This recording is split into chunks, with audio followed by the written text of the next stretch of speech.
là thích nhá này. Dạ kìa. Trả rong đó. Rong cơ. Mình sẽ cho nhiều á.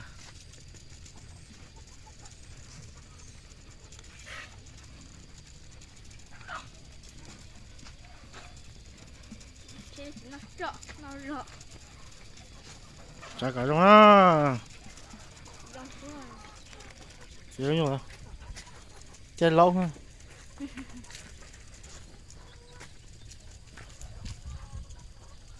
Có thể bọn đỏ cá nào. Chỉ cho chấp lơ.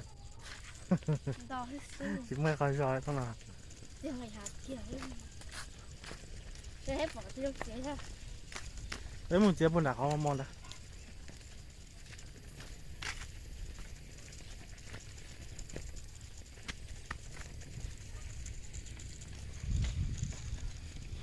Chơi lâu thôi.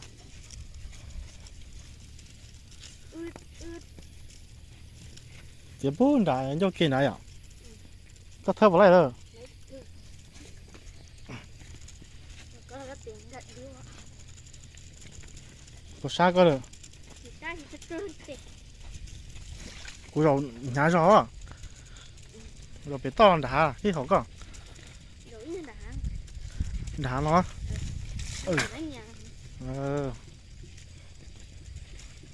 Chúng ta biết là chế kho mà con.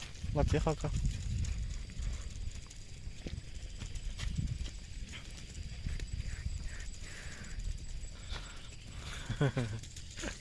Có xa. Có sao chứ? Khá thì thế à? Cái gì lúc này à?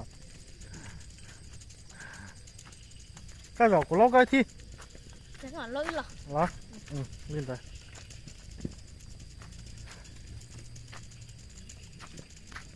Dạ kia công Sao? Chế công đã. chế làm đó.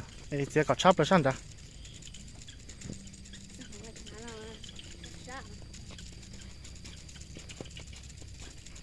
Chế họ bốn thu kế nó kia có chắp rồi nó lên đó. Tầm má thiên to à? Oh my god.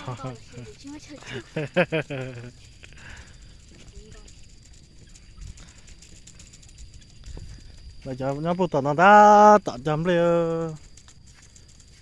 Mua món để cho lia đâu ly thôi chế chỉ nhang gì. Đấy cho. Sao luôn cái lô. Xa xa à?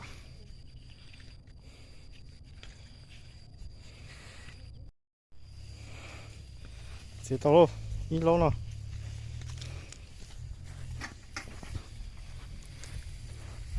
Tao chỉ mong tụi thay bé vậy. Chỉ không đâu.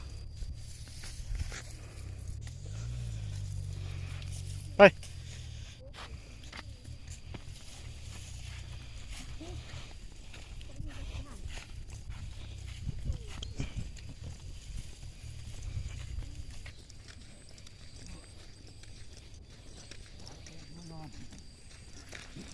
Tao chọn nó đâu, mày mua bên tụi thế. Nó chỉ tê hả nó hơn. Nuôi dàng hả nó.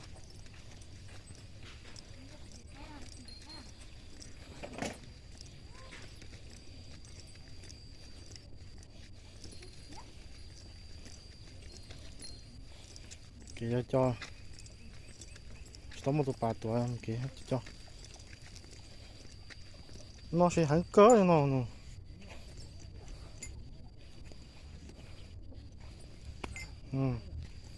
bạn tôi nâng cớ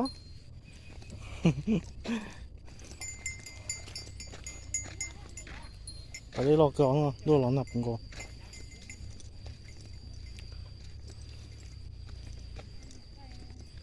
tôi tụi con lên mà cha ồ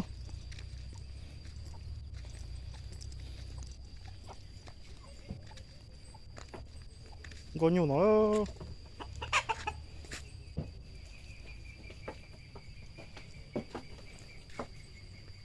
tôi nhỏ đố nhỏ đau nào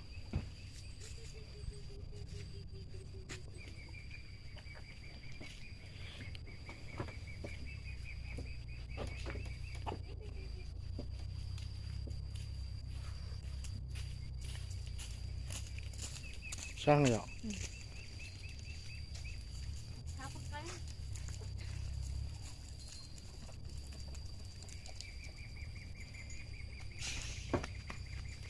Wow, rau cho.